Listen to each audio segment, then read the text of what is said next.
What is up, guys? We are over on World Flipper today to take a look at that Chapter 7 boss. A lot of you guys have been commenting, asking about a way to take him down. You want to take down Lord of Shadow, you're struggling, getting like C ranks and just all kinds of stuff that seems to be going on with this boss, so I wanted to take a stab at it with a more budget-oriented team. Just includes 1 5-star, so we're going to hop into the team, take a look at the run, show you guys how that's functioning. This is going to be also a showcase of Kiana, because this is my favorite 4-star in the game currently.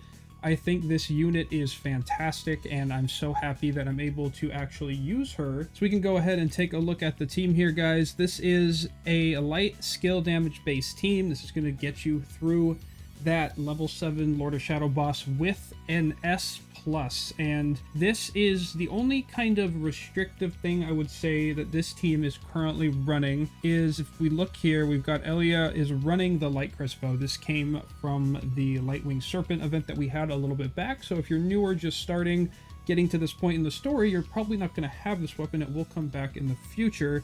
You can run Heimdall's Sword. I was able to clear it with this same team using Heimdall's Sword. It is slower, so using that is going to net you a little bit of a slower time, but if you have the Light Crest Bow, you can go in and clear this boss and do some pretty nice damage to it as well. You're going to survive due to Ralzelt and Corina. So Ralzelt and Corina are such a key piece to this. With the Nostalgia armament, this is from the Godly Administrator boss. You trade your purple coins you can exchange for this shield. You're getting 6 or more light units on the team, 40% to dark resistance for light units. 6 or more light units are in the party while HP is above 80%, 150% power flip damage, and a skill is activated by light units, plus 8 to the combo count. Power flip damage isn't super relevant here, but this 40% to dark resistance for all light units lets you tank hits. It lets Ralzelt not get one shot because Ralzelt is in that front row. And for your newer players, Ralzelt, when he's in that front row, if you look here at his ability 3, he's in that main slot. He's going to take damage in place of all your other allied units. You're going to get an extra 80% to dark resistance for himself, HP plus 30%. So he's becoming a tank monster, and that is going to allow you to survive hits. It's going to allow you to keep going. You are getting recover with his skill. Karina is going to be healing. Karina is the healer, and we have just this fantastic unit. This unit is so good for light skill damage. You can run her in the main slot. You can run her as a unison slot.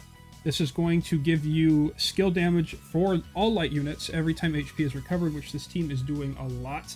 You are going to be getting skill is activated by this unit. You're going to get 2.5% to damage for light units dealt against foes with debuff active. You're going to get that up to a maximum of 10%. You're going to get an extra 5% to the HP for the unit. And since she is in that main slot, you're going to get 35% to skill damage for all other allied units and 10% to the HP additionally. So now Ralzelt is even tankier. So the main thing that you have to watch out for in this fight, this boss is going to do a few things. We could go back and take a look at what he's doing. He's going to put his hands up, he's going to get this ring out, and then he's going to shoot straight down.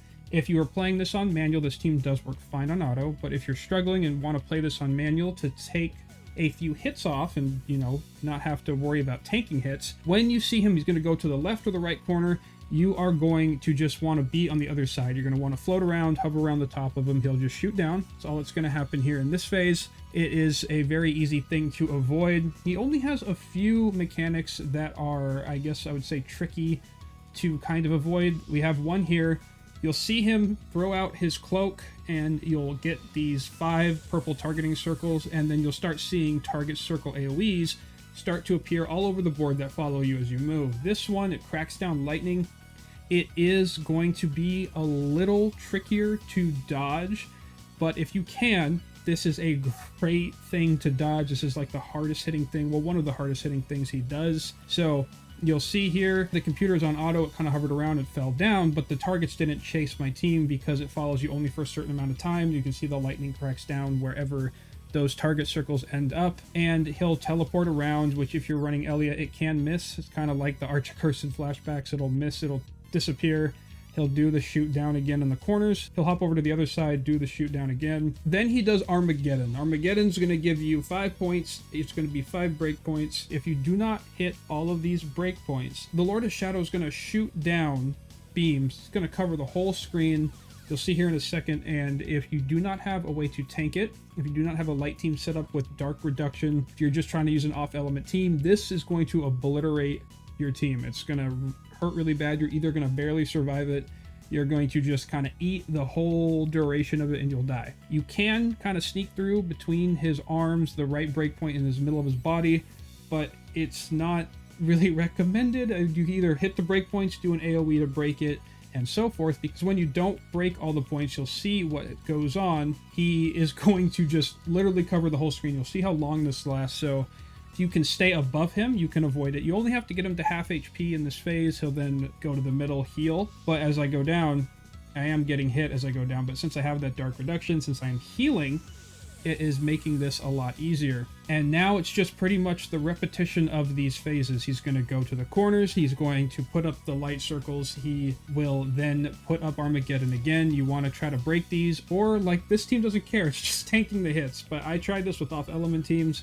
I'm not exactly sure how I was able to clear this with my wind rotate team, but I did. And right there, he did one more mechanic. If we go back, it's called Abyss Merge. This is going to put up 4 breakpoints, and he'll do like a little explosion warp if you do not break all the points here. So you'll see it here. I don't hit them all, pull it in and do an explosion, but it's just so minuscule with this team. It just tanks the damage so well.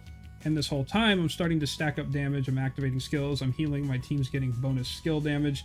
So we push him into the second phase. He did heal. He'll heal back up, and then now it's just cleanup. Elia's going to do her thing. The skills are going to slowly hit harder and harder as this run goes on, and I think we hit up to about 6 or 7 million at one point with this team.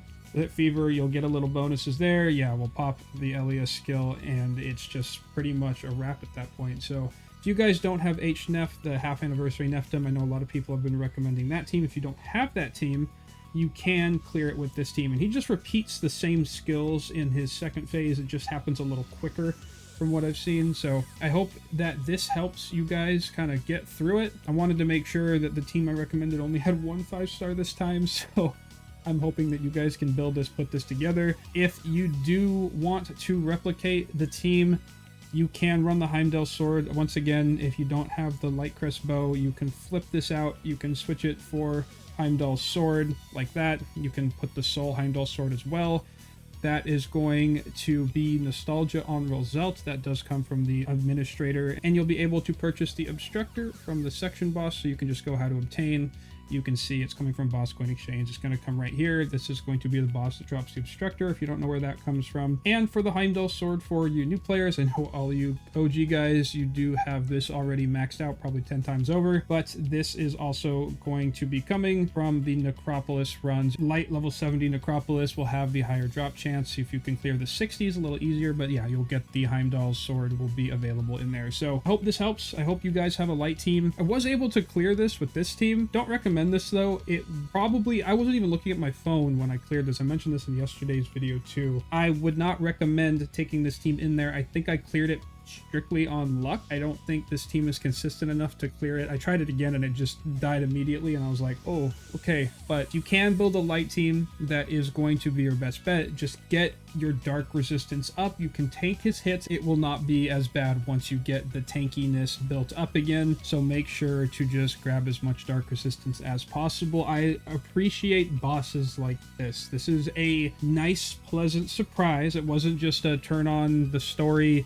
S+ without even looking at my screen. I actually had to like take a step back and be like, oh, I actually have to adjust my box and clear a story boss. That's fantastic. That kind of boss design is wonderful. I can auto this, but it is just, I had to think about it for a second. I had to go back. I had to just really kind of test a different team out than what I was using for the rest of the story. So I like that. I appreciate that. And I got to use Kiana. This unit is my favorite 4-star, hands down. This is just, you're getting so much out of this. Not only does she buff skill damage for your whole team immensely, if you look at her skill right here, if we take a preview and look at Kiana's skill, you are going to be able to hit all the breakpoints. So you see all those chains that popped up? When you're running through the boss and you're activating your skill, it says destroy soft spots on all foes, lowers the light resistance. So when you saw like Armageddon pop up with the boss, you saw those breakpoints appear. When Kiana snaps her skill,